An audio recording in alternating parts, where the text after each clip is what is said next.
this video, we're dropping an underwater camera 700 feet deep on a sunken ship for some of the best tasting fish in the ocean. So without further ado, let's get right into it.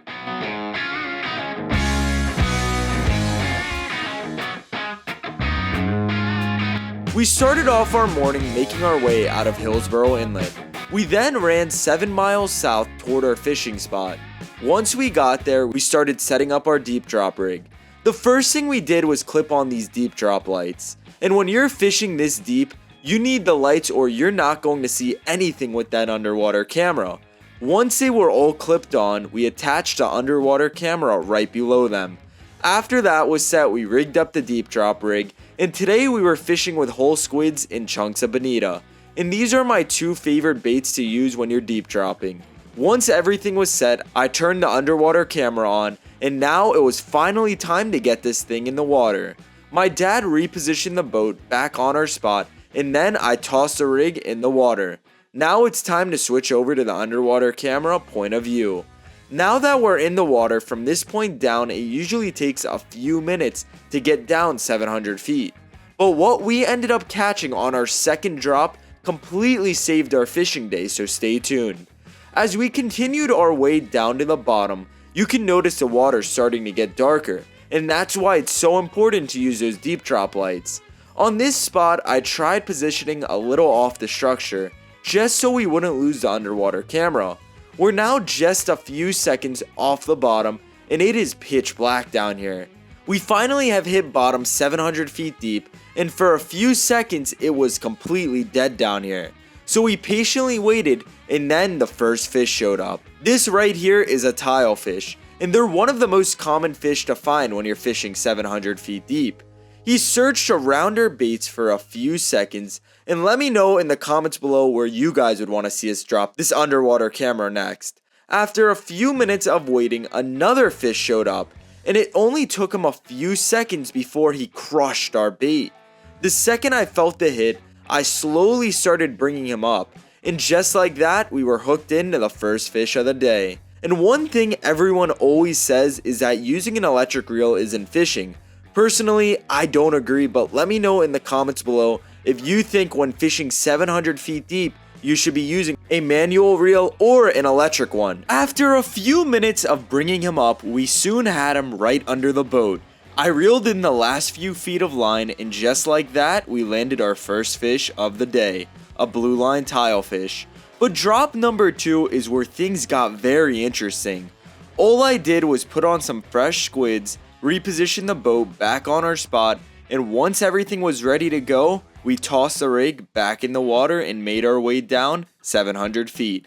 And the reason this fish ended up saving our day is because earlier before filming this video, we had already been out here for hours and couldn't find a single fish on the troll. Our backup plan on this day was deep dropping, and luckily enough, the bite was red hot down here. About a few minutes into this drop, you can tell it took us a little longer to hit bottom, and that's just because the current was so bad today.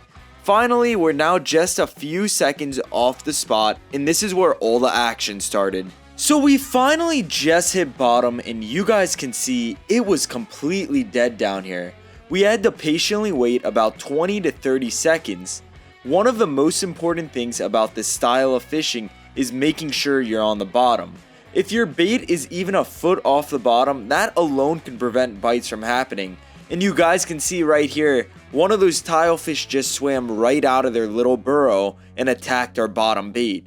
I thought we had him, so I brought up the baits, but sadly that wasn't the case. So once I realized there was no fish on, I dropped it all the way back down to the bottom. Once we touched down on the bottom, there were fish everywhere. A big one popped out from the left side and attacked our middle squid, but somehow he got right off our hook. And that's just the story of deep dropping. Some days you can hook these fish within seconds of hitting the bottom, and other days it can take minutes just to get a single bite. So at this point, we're about 3 minutes into this drop, and there are tilefish everywhere. So I'm just gonna continue to patiently wait, and hopefully sooner or later, one of these fish decide to bite our hook. So we continued to drift over our spot, and you guys can see it looks like we landed right on a rock here. but there were fish all over it, so we were hoping this rock would be the one to bring us a bite. And at this point, there were fish everywhere. There were about 3 fish attacking our squid, and this is where I messed up. I should have started bringing them up the moment I felt the bite, but I waited just a tad bit too long, and that's what cost me these fish. The moment I felt there was nothing on the deep drop rig, I went straight back down to the bottom, and this is where things got interesting. And if you guys are enjoying this underwater video, make sure to drop a like. So we have just hit bottom again, and I waited about 2 seconds, and then a bunch of fish came out of the shadows. And somehow with all these tilefish around our bait, we ended up hooking into the one snowy grouper on the camera, which I honestly prefer. So once I felt this fish hit our squid, I started bringing him up. And after a few minutes of bringing him up, we soon had him right under the boat. I flipped him in, and just like that, we were able to land this beautiful grouper. We hope you guys enjoyed this underwater video, and we'll see you in the next Barjack's Family Fishing video.